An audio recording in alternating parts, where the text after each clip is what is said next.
아멘. 이 스가랴서는 예루살렘 성전을 재건하는데 그 시대의 사람들에게 주시는 말씀이기도 하지만 더 중요한 것은 앞으로 하나님의 백성들, 앞으로 우리 교회가, 이 세상이 어떻게 될지에 대한 계시를 주고 있는 책입니다. 그러니까 스가랴서는 구약의 이 계시록과 같다고 봐도 거의 틀리지 않습니다. 그래서 스가랴서에서 쓰고 있는 용어와 요한계시록에서 쓰고 있는 용어가 비슷한 것들이 굉장히 많습니다. 그래서 앞으로 일어날 일, 그런 관점에서도 보아야 한다는 겁니다. 첫 번째 관점은 뭐죠? 지금 이 이스라엘 유대 백성이 예루살렘 성전을 짓기에 앞서 지금 방황하고 있잖아요. 성전을 짓지 못하고 있고 방해에 의하여 무려 10여 년이 근 20년 가까이 동안 귀환해 왔음에도 불구하고 못 짓고 있는 그런 상황에서 하나님이 어떻게 일하실지에 대하여 얘기하고 있는 겁니다. 그런 상황에서 보면 지금 여호수아라는 그 이스라엘의 대제사장이죠. 유대의 대제사장이죠. 그 대제사장이 지금 현재 어떤 상태에 있는가를 지금 영적으로 보여주고 있는 겁니다. 그 영적으로 보여주고 있는 게 무엇이에요? 지금 스가랴를 통하여 영적으로 이 대제사장 여호수아가 하나님 앞에 서 있는 광경을 보게 되죠. 하나님 앞에 섰는데 한쪽엔 오른쪽엔 사단이 있고 또 한쪽엔 누가 있어요? 천사라고 지칭되는 존재가 있습니다. 그런데 여기서 말하고 있는 천사는 이 복수로 표현되지 않고 단수로 원어는 표현되어져 있어요. 그래서 성경학자들은 이 3장에서 말하고 있는 천사는 예수 그리스도를 말하는 것이다 라고 얘기합니다. 곧 이 여호수아가 누구 앞에 서 있냐? 하나님 앞에 서 있고 예수로 표현되어지는 천사가 있고 사단이 있습니다. 그래서 거기서 뭐 하고 있는 거예요? 지금 재판받고 있는 거예요. 그러니까 사탄은 이 여호수아를 고발하죠. 고발합니다. 더러운 옷을 입은 자라고 고발합니다. 왜 그가 더러운 옷을 입은 자라고 고발할까요? 왜일까요? 그가 바벨론에서 포로로 돌아와서 예루살렘에 와서 성전을 짓다가 포기한 겁니다. 하나님의 말씀에 순종치 못하고 여러 가지 상황들, 이런 정황들에 그냥 눌려버리고 만 거죠. 하나님의 말씀에 순종하기보다는 지금 처한 반대하는 세력들의 그 정황에 거기에 그냥 끌려간 거지요. 그 세상적인 상황에 끌려가 버린 겁니다. 그렇게 세상적인 상황에 끌려간 여호수아의 그 영적 상태가 어떤 상태냐? 더러운 옷을 입은 상태다라고 얘기하는 겁니다. 하나님이 처음 주신 사명을 저버리는 순간 그 여호수아는 어떤 존재가 돼요? 더러운 세상의 때로 물들어 버리는 자가 되고 만다라는 겁니다. 이게 우리에게도 주는 이 비밀, 영적인 비밀입니다. 우리도요, 어느 순간 하나님이 주신 말씀에 온전히 순종치 아니하면서부터 무엇이 오냐? 나의 옷이 더럽혀지기 시작한다는 거예요. 그러니까 이 옷이 더럽혀진다고 표현하고 있지만 이것은 영적으로 더럽혀진다라는 겁니다. 이게 죄라는 것은요, 죄라는 것은 한 번 들어오면 이게 죄는 꼭 바이러스와 같아요. 끊임없이 자기 번식을 합니다. 끊임없이. 그래서 우리말에도 바늘도둑이 소도둑 되는 거예요. 나중에 바늘도둑 처음에는 어떻게 도둑질할 때 마음이 두근두근 하겠지요. 그러나 한 번 훔치고 두 번 훔치고 나면 점점 그 내성이 생깁니다. 나중에 죄책감도 없어요. 바늘 하나 훔칠 때는 두근거렸던 사람이 나중에는 소 한 마리 끌고 가면서도 아무렇지도 않게 끌고 가버리는 거예요. 죄의 내성이 생기는 거예요. 곧 더럽혀져도 더럽혀진지 모르는 거예요. 이게 마치 여기 홈리스들과 똑같아요. 우리 교회 토요일마다 오는 이 홈리스 흑인 아이가 있는데 어느 날은 냄새 하나 안 풍겨. 깨끗하게 옷을 갈아입고 왔어요. 그런데 그 옷을 한 달 이상은 입고 다니나 봐요, 그냥. 그러면 한 2주, 3주 지나고 나면 냄새가 풍기기 시작합니다. 옷에 때도 묻기 시작하고, 뭐 그래도 본인은 모르는 거예요. 때가 묻었는지 냄새가 나는지 본인은 알지 못하는 거예요. 그냥 그러고 다니는 거예요. 마치 그와 같은 거, 영적으로. 곧 우리는 그렇게 말씀에 온전히 순종치 아니하는 순간부터 죄라는 때가 우리 안에 묻기 시작하고, 그 죄라는 때는 그냥 때로만 있는 게 아니라 그 죄라는 때는 내 안에 자가 번식을 하면서 점점 더 나를 더 더럽힌다라는 겁니다. 그러면 어떻게 그 더럽혀진 죄가 씻기움 받을 수 있느냐? 죄를 씻어줄 수 있는 분은 오직 여호와 하나님 한 분이라는 거예요. 하나님만이 하실 수 있는 일이라는 겁니다. 그래서 오늘 말씀에 이 4절에 보면 더러운 옷을 벗기라. 그리고 여호수아에게 이르시기를 내가 내 죄악을 제거하여 버렸으니 내게 아름다운 옷을 입히리라. 더러운 옷을 벗겨버리고 아름다운 옷을 입혀주신다라고 말합니다. 여기서 말하고 있는 아름다운 옷은 나중에 신약에 가면요, 이것을 이 두 가지로 표현합니다. 로마서에서는 로마서 13장 12절엔 너희는 빛의 갑옷을 입으라라고 얘기하잖아요. 그러니까 아주 빛나는 그 영광스러운 갑옷을 우리가 입는 그 아름다운 옷이라고 표현하고요. 또한 계시록에서 뭐라고 얘기합니까? 계시록 7장 14절에 보면 천상에 하나님의 백성들이 보좌 주변에 쭉 둘러싸고 있잖아요. 근데 그들이 다 무슨 옷을 입었어요? 흰 옷 입은 백성이라고 그러잖아요. 그런데 그 흰 옷은 어떻게 만들어졌습니까? 예수의 피로 그 옷을 씻은 자들이라고 표현합니다. 예수의 피로 더럽혀진 옷을 씻어 흰 옷 되어진 옷을 입는 자, 그 예수의 피로 죄사함을 얻는 자라는 거죠. 이것을 지금 표현하고 있는 겁니다. 우리가 죄 가운데 머물러 있습니다. 말씀에 순종치 아니함으로 인하여 죄 가운데 머물러 있지만 그 죄된 우리의 죄를 씻어줄 수 있는 유일한 길이 누구라? 그게 바로 예수의 피라는 겁니다. 예수의 공로로, 저 십자가의 공로로 우리가 죄 씻기움을 받게 되고 우리가 영광스러운 그 아름다운 옷을 입게 되어진다라는 거예요. 그래서 우리를 그런 사람들을 보고 해같이 빛나리라고 얘기하죠. 시편 기자는 해처럼 빛나는 자인 겁니다. 우리 그런 사람 되길 바랍니다. 사단이 그 여호수아를 고발하는데 이 여호수아의 상태를 성경은요 2절에 아주 묘하게 표현했어요. 그슬린 나무다라고 표현했어요. 이 그슬린 나무가 뭐예요?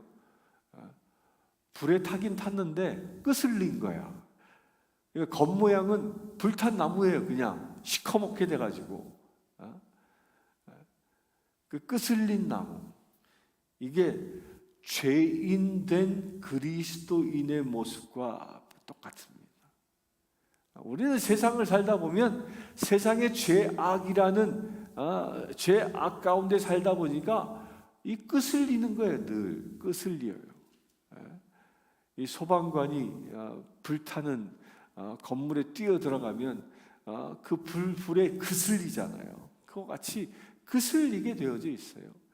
그런데 하나님은요, 그 끄슬린 그 때 묻은 겉모양을 보는 게 아니라 그슬린 나무라라고 하면 그 무엇을 본 거예요? 그 속을 본 겁니다.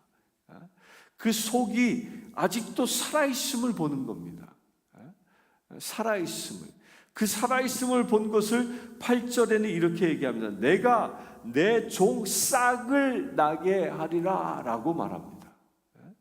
그러니까 우리에 대한 희망인 거예요. 우리 그리스도인들은 거듭났다면, 내가 예수 이름으로 거듭났다면, 예수 이름으로 새 생명을 얻었다면, 예수 이름으로 우리가 영생을 얻었다면 우리가 세상을 살아가면서 죄 지을 수 있습니다. 끄슬릴 수 있습니다. 그러나 내 안에 생명은 죽지 않는다는 거예요. 뭐 할 때? 회개할 때, 식기움 받을 때, 어느 순간 죄인처럼 끄슬린 나지만 어느 때가 되면 거기에서 싹이 돋는 역사가 일어난다는 거예요. 이걸 보고 무엇이라 이게 구루터기라라고 얘기하는 겁니다. 구루터기. 이사야서 6장 13절에 보면 13절에 거룩한 씨가 구루터기다라고 얘기합니다. 그 구루터기는 무엇을 상징하는 거예요? 예수 그리스도를 상징합니다. 죽은 것과 같이 잘려졌지만 한 나무가 크다란 나무가 있었지만 그것이 병들어 잘라버렸습니다. 잘라버렸지만 거기에서 무엇이 솟아나요? 새순이 솟는 겁니다. 우리 여기 그 저수지가에 이 관목들을 다 잘라버렸거든요. 얼어 죽은 것들 다 잘라버려요. 자르고 나니까 거기서 새순이 나오는 거예요. 새순이. 뿌리가 아직 죽지 않았기에 새순이 나는 겁니다. 그와 같이 우리는 거슬린 존재일지라도 내 안에 생명이 있으면 어느 순간 나를 통하여 싹이 돋는 역사가 일어난다는 거예요. 그래서 죽은 나무인지 살아있는 나무인지는 봄이 되면 아는 겁니다. 봄이 되면. 우리 교회 식당 앞에 이 나무 하나를 베버렸잖아요. 거기 위에다가 천사상을 하나 이렇게 올려놨는데 그 베버리고 나니까 그거 벤 지가 벌써 한 3년 됐나요? 3년 정도 됐는데 베버리고 나니까 뭐 어느 순간 이렇게 뭐 싹이 조금씩 나요. 그래도 그걸 계속 뜯어주고 나니까 이제 아예 나지 않습니다. 죽어버린 거죠. 죽어버린 거예요. 죽은 나무는 싹을 내지 않습니다. 그러나 살아있는 나무는요, 그 뿌리가 살아있으면 거기서부터 싹이 돋는 역사가 일어나는 거예요. 그 뿌리, 살아있는 뿌리, 우리로 하여금 살아있게 하는 그 근원이 어디에 있냐? 예수에게 있다는 거예요. 예수로부터 생명을 얻은 자가 살아있는 구루터기가 되는 것입니다.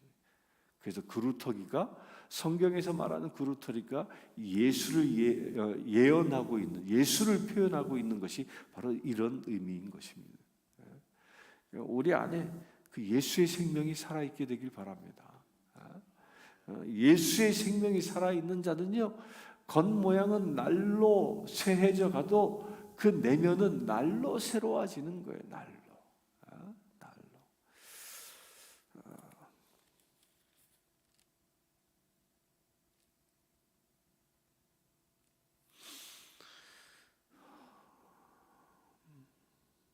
구절에 보면 또 이런 얘기를 합니다.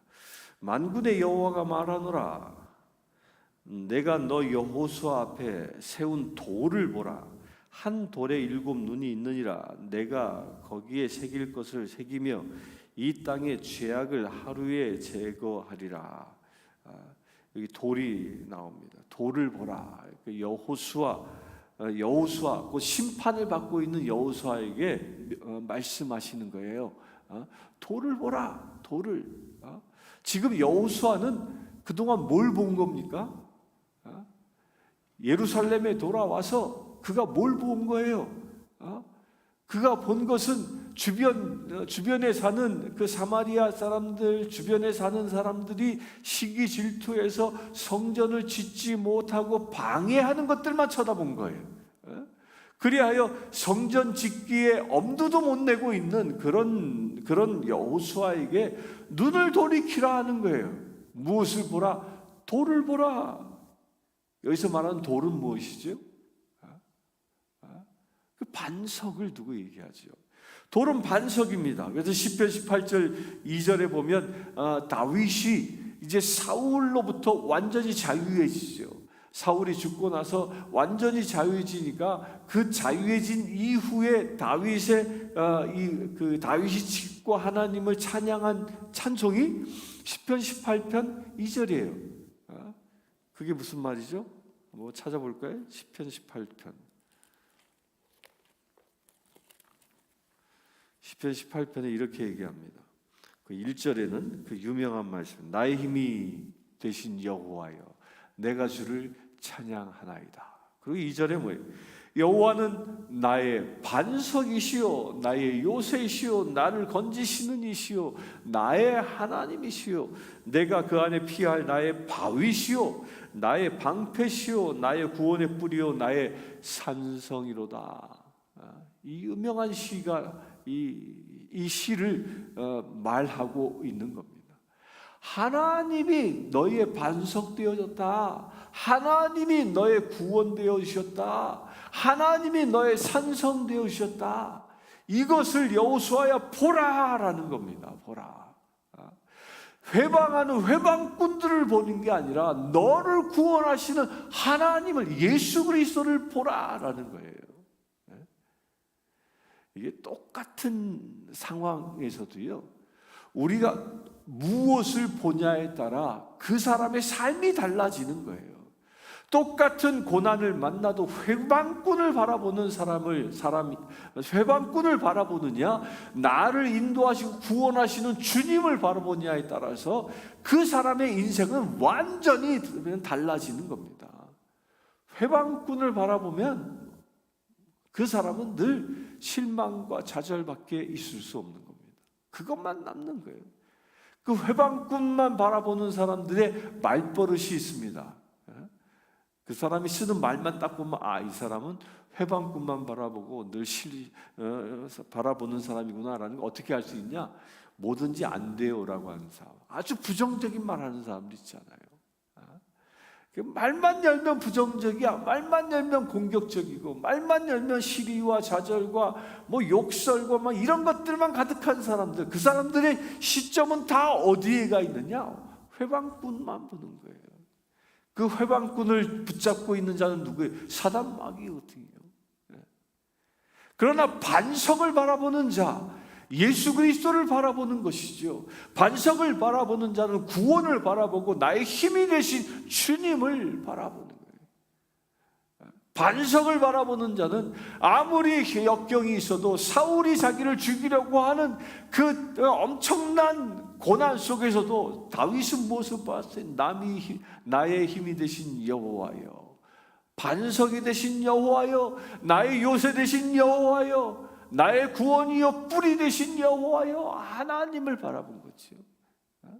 그래서 그는 위대한 주의 왕으로 왕자에 올라 주님의 나라를 다스리는 권세를 누리게 되는 겁니다.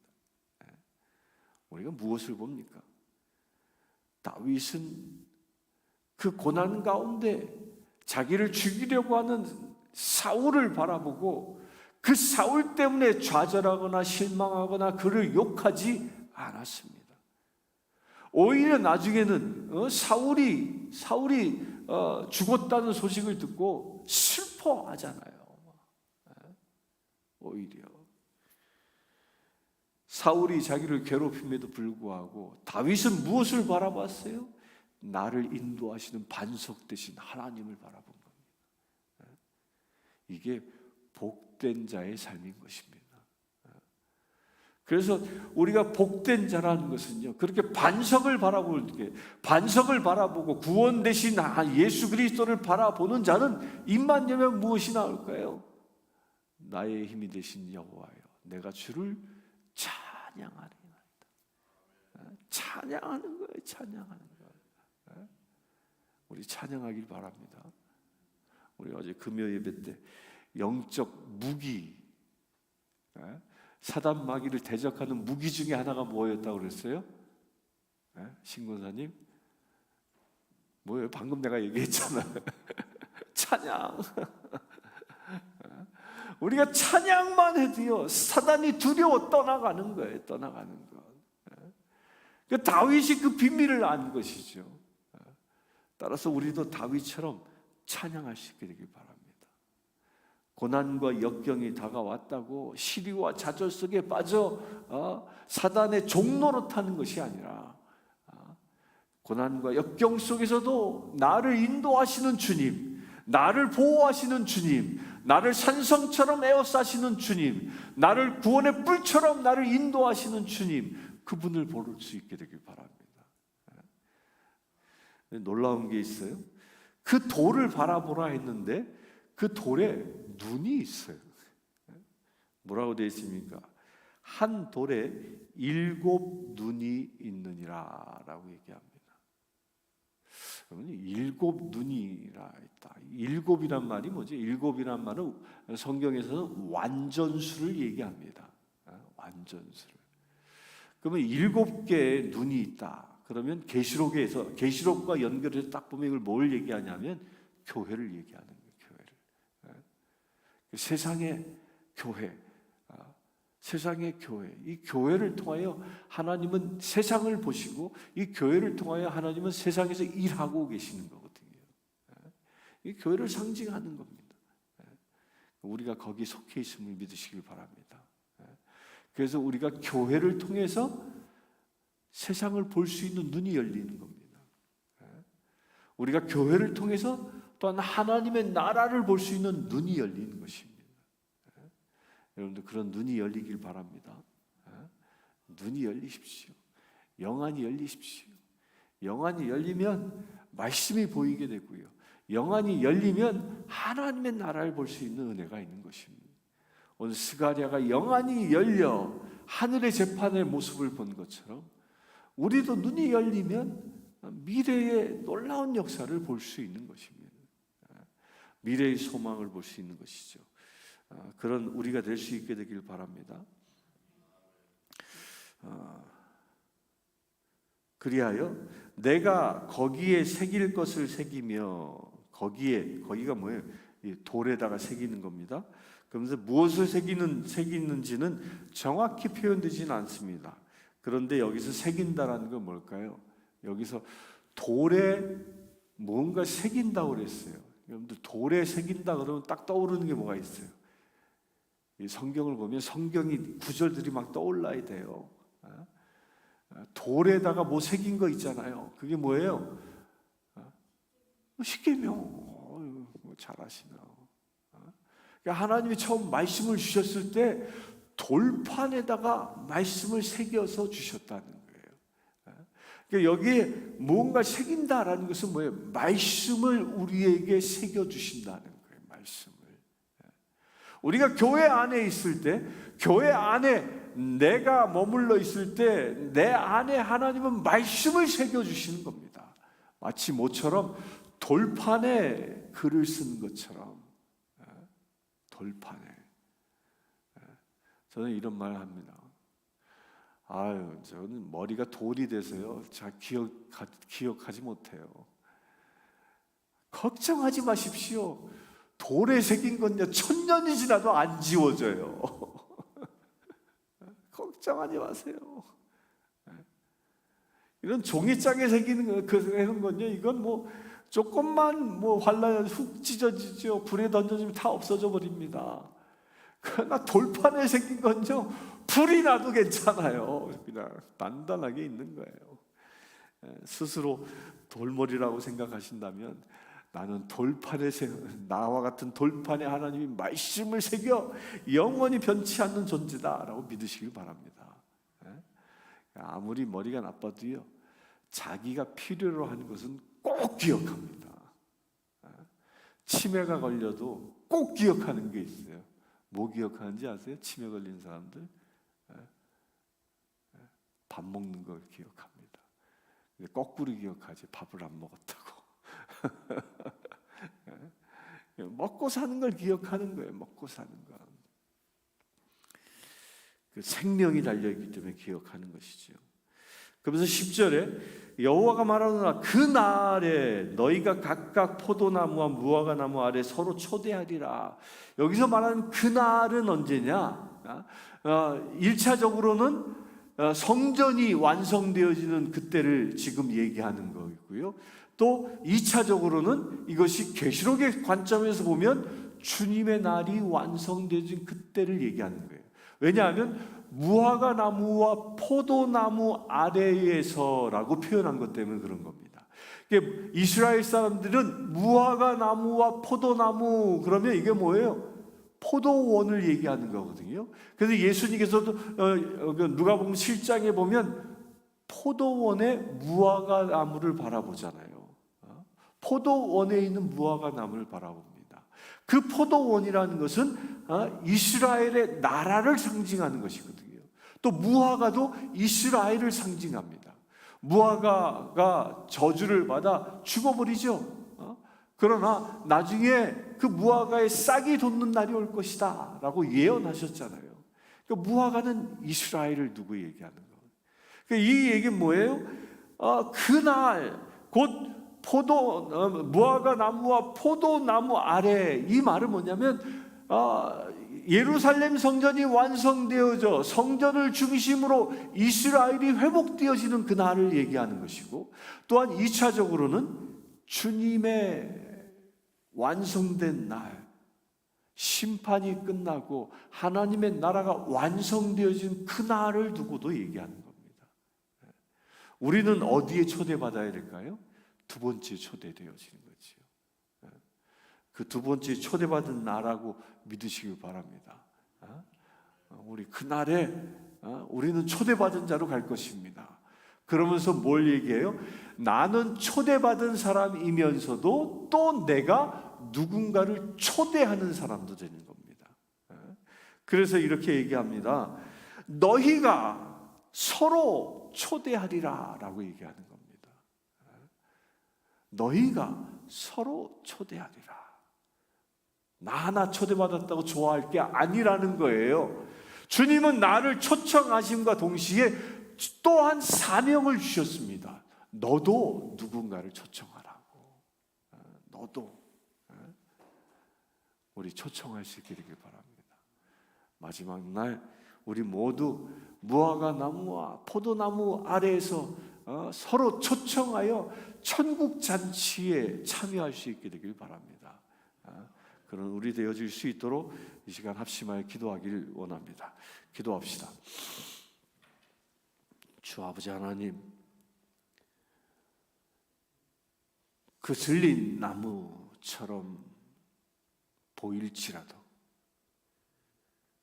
우리가 그렇게 죄로 물들어 죽은 나무처럼 보일지라도 주님은 겉을 보지 아니하시고 그 안에 살아있는 생명을 보심을 감사합니다. 그래요, 주님은 예수의 보혈로 그 거슬린 때를 씻어버리게 하시고 아름다운 옷을 입혀주심을 감사합니다. 주님, 그 빛의 갑옷을 입은 자 우리가 그처럼 되어지기를 원합니다. 예수의 피로 씻은 그 흰 옷을 입은 자 되어지기를 원합니다. 그 아름다운 옷의 주인공이 내가 되어지기를 원합니다. 주님, 역사하여 주시옵소서. 내 안에 묻은 허물과 죄와 아픔들이 있다면 그 모든 것들 예수의 피로 씻어 주시옵소서. 그 정결함을 회복하게 하시고 온전히 주의 거룩한 믿음의 지체들로 세워질 수 있도록 아버지 축복하여 주시옵소서. 주님, 그 일을 위하여 간구합니다. 주께서 여호수아를 정결케 하신 것처럼 우리 또한 정결케 하시고, 주께서 여호수아를 반석 가운데 서게 하신 것처럼 우리 또한 반석 가운데 서게 하여 주시옵소서. 주님께서 여호수아를 무화과 나무 아래 포도나무 아래에 불러 모으신 것처럼 우리 또한 그 가운데 초청받은 자 되기를 원합니다. 또한 우리가 또한 이 세상에 나아가 그 무화과 나무 아래 포도나무 아래에 사람들을 초청하는 자 되어지기를 원합니다. 주여, 우리를 사용하여 주시옵소서. 그리하여 그날에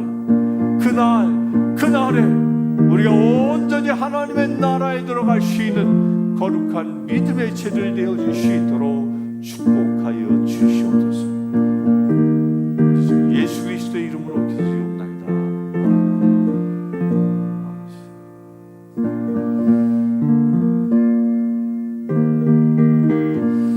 시간 주님의 날이 속히 임할 수 있도록 이 시간 간구하며 기도하기를 원합니다. 주님의 날이 이 땅에 속히 임하기 위해서는 먼저 교회들이 깨어나야 함을 말씀했습니다.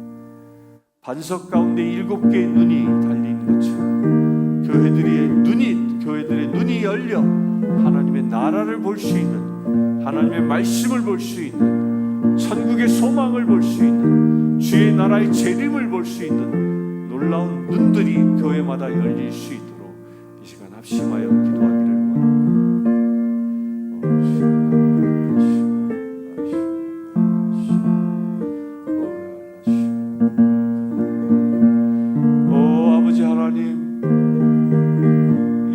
앞에 놓여졌던 그 반석 가운데에 7개의 눈이 있다 말씀하셨습니다. 계시록에서는 7개의 촛대가 서 있다 말씀하신 것처럼 그것이 교회라 말씀하셨사오니 아버지 하나님, 이 땅에 있는 모든 교회들이 그 반석 가운데 새겨져 있는 눈의 역할을 감당하기를 원합니다.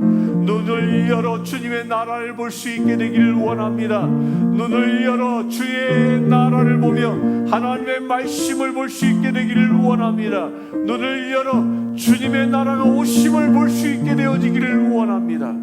주여 눈을 열어 주시옵소서.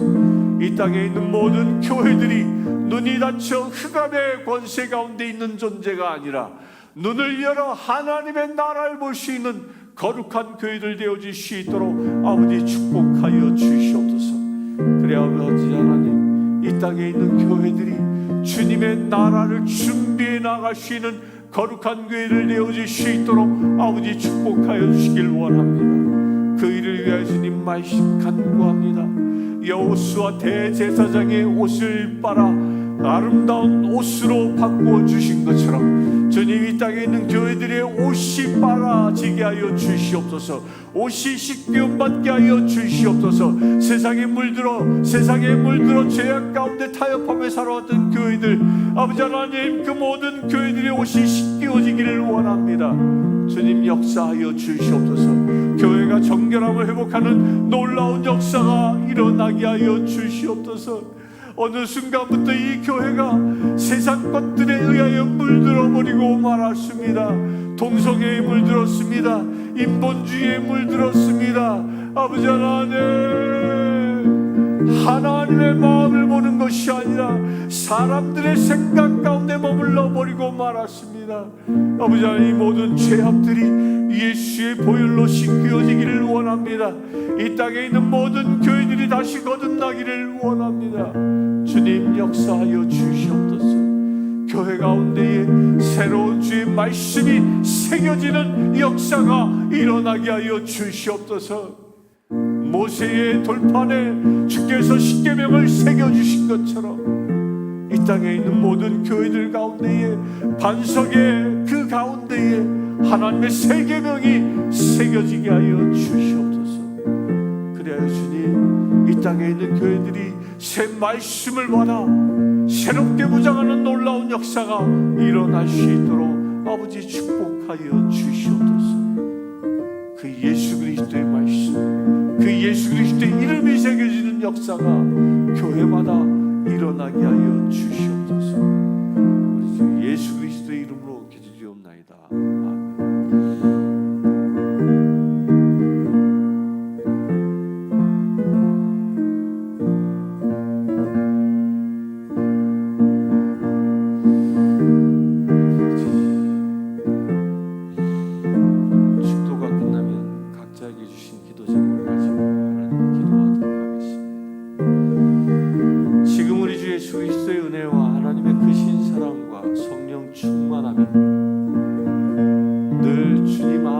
예수의 피로 정결함을 입기를 원하는 주의 사랑하는 모든 지체들 지금부터 영원토록 함께 하실지어다.